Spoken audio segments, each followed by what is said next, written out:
The email arrived at 11:47 p.m. Subject line, budget meeting rescheduled. Keir Starmer opened it, expecting routine Treasury communication. Instead, he found something else entirely: a list of Labour MPs Rachel Reeves had privately met in the past 2 weeks. 23 names, senior figures, key allies, shadow cabinet members, all meeting the Chancellor, none mentioning it to the Prime Minister. What was she planning? Starmer stared at the screen, heart rate increasing, mind racing through possibilities. Then he made the call that would change everything. But before we understand what happened next, you need to know how we got here. Because this wasn't sudden betrayal, it was calculated strategy months in the making. March 2025. Rachel Reeves became Chancellor 6 months earlier, appointed by Starmer as his trusted economic partner. She was competent, Oxford-educated economist, former Bank of England analyst, respected by markets. Starmer needed her credibility. His own economic knowledge was limited human rights lawyer background, no Treasury experience. Reeves was supposed to be his strength, his anchor, his guarantee of fiscal responsibility. Instead, she was building something else entirely. April 2025. The first signs appeared: small things, barely noticeable. Reeves started giving interviews without clearing them with number 10 first. Minor policy announcements made independently, Treasury briefings to journalists that Starmer only learned about later. His team noticed the Chancellor's operating quite independently. Starmer dismissed it. She's establishing her authority. That's good for government credibility. He didn't see the pattern forming, didn't recognize the strategy, but others did. May 2025. Senior Labour MPs started receiving invitations, private dinners with the Chancellor, informal coffees, quiet drinks after Parliament. The conversations seemed innocent enough, discussing economic policy, sharing concerns about government direction, building relationships. But always, eventually, one question emerged. Do you think the Prime Minister has the economic understanding to lead us through the next crisis?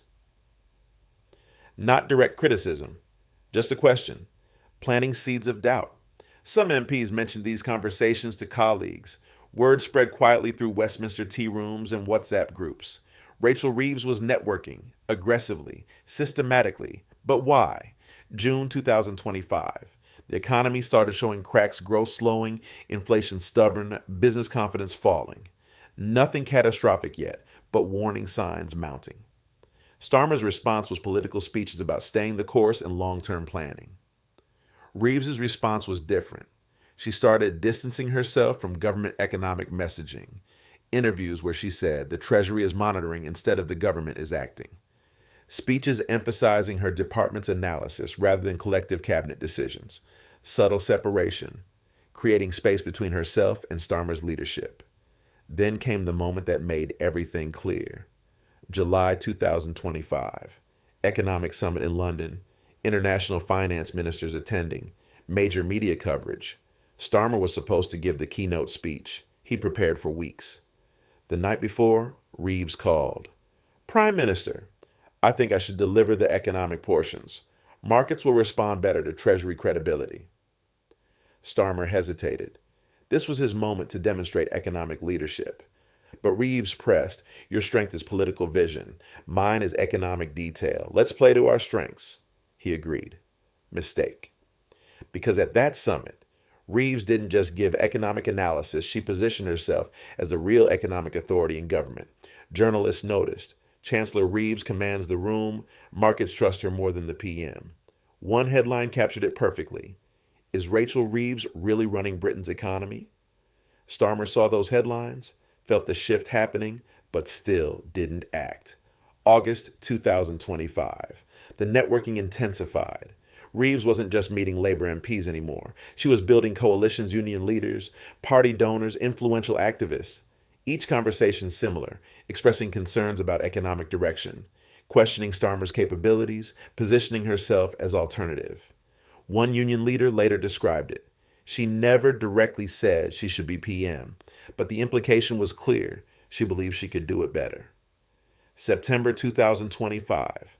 Party conference season arrived. Starmer gave his leader's speech well received, professional, but not inspiring. Reeves gave her chancellor's speech the next day and brought the house down. Standing ovation, genuine enthusiasm, delegates chanting her name. The contrast was devastating. Starmer looked like a manager. Reeves looked like a leader. Political journalists wrote it up immediately. Reeves outshines Starmer at conference. Is Labour's real leader the Chancellor?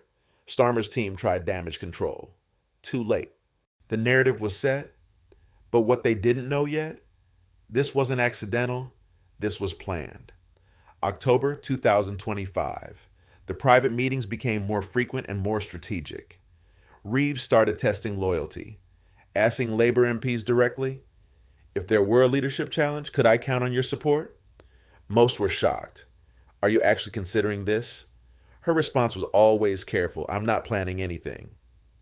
But if circumstances changed, if the party needed different leadership, I'd want to know who shared my vision for Britain's economic future. Plausible deniability. But the message was clear she was preparing for leadership bid. Some MPs reported these conversations to Starmer's team. Warnings were given. Starmer still didn't believe it. Rachel's ambitious, but she's loyal.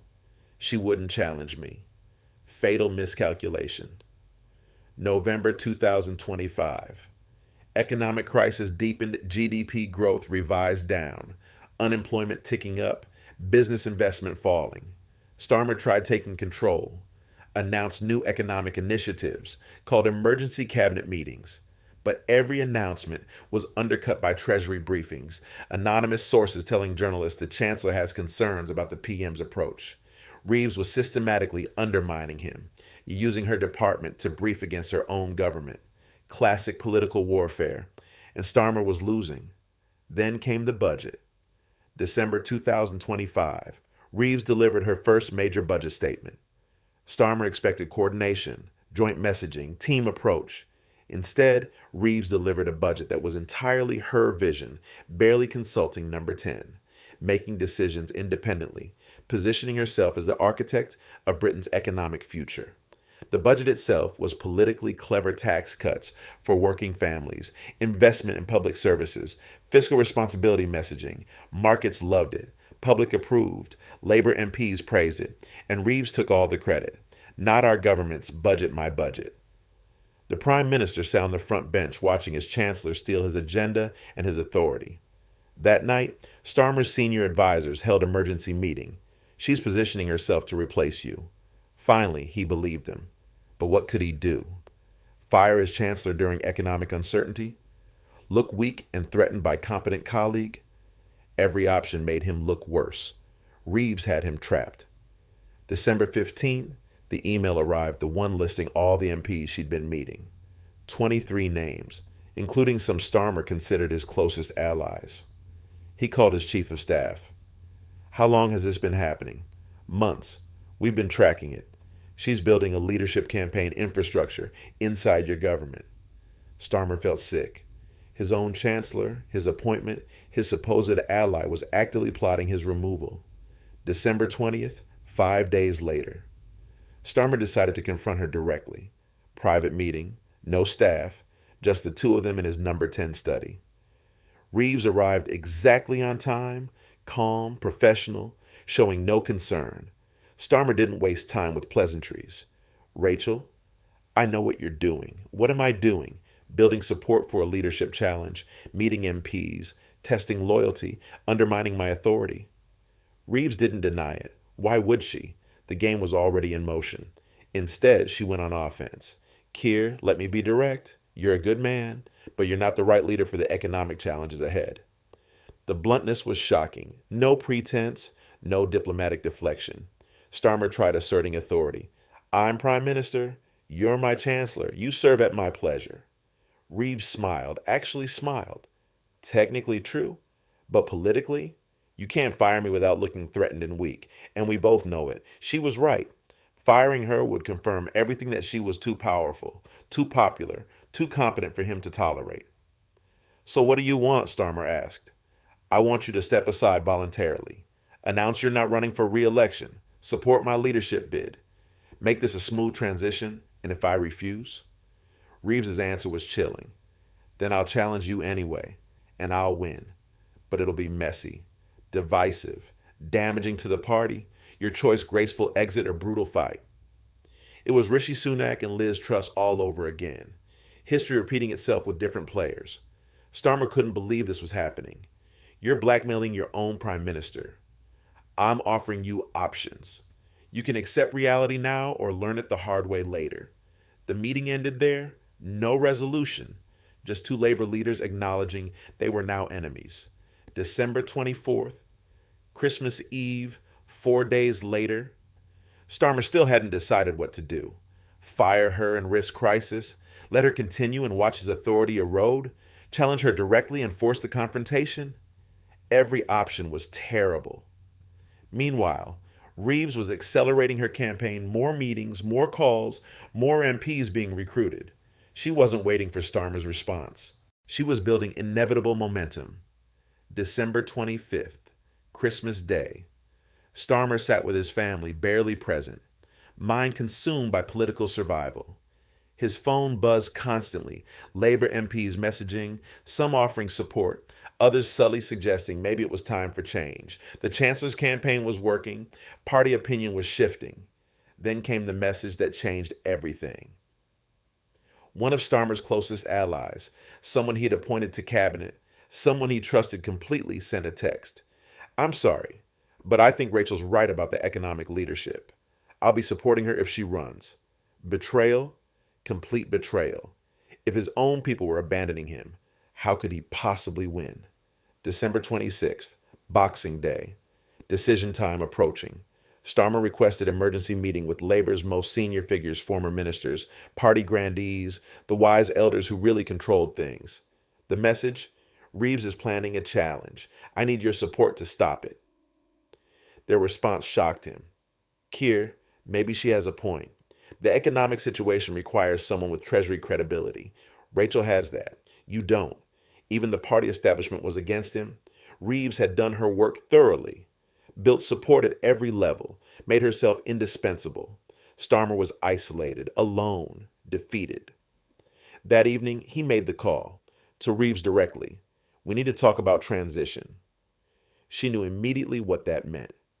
I'm listening. If I step aside, what do I get? Dignified exit, supportive role if you want it, my public gratitude for your service, and no damaging revelations about internal conflicts. Same playbook as every political coup, same promises, same threats. Starmer asked the question that mattered. When? After the next economic statement. February. Gives us time to manage messaging and prepare the party. 2 months. That's all the time he had left as prime minister. And if I refuse, Reeves's answer was final. Then I announce my challenge tomorrow, with majority of the Parliamentary Labour Party already supporting me. You'll lose publicly, humiliatingly, your choice. There was no choice. He'd lost. December 27th. The deal was made. Starmer would serve until February, then announce he was stepping down to focus on policy development or some similar face-saving excuse. Reeves would run for leadership with his grudging endorsement. With the full might of the Treasury and her network behind her, she would win easily, become Britain's first female prime minister through internal party coup. And Starmer would fade into history as the prime minister who let his chancellor take his job. But here's what nobody knew, yet not even Reeves herself. Someone had been recording everything.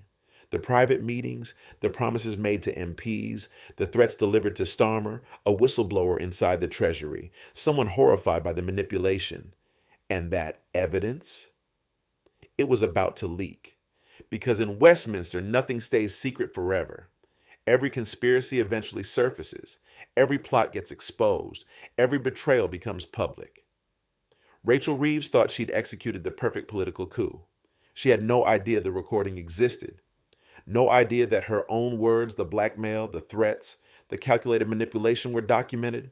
No idea that while she was preparing to become prime minister, someone was preparing to destroy her. The cameras turned to number 10 Starmer's signing papers, preparing to step aside, accepting defeat. The cameras turned to the Treasury Reeves planning her government, building her team, counting her victory. But somewhere in Westminster, a USB drive contained every conversation, every conspiracy, every betrayal, and it was about to go public. The Chancellor who plotted to replace the Prime Minister, The coup that wasn't quite finished. The recording that would destroy them both. Coming soon.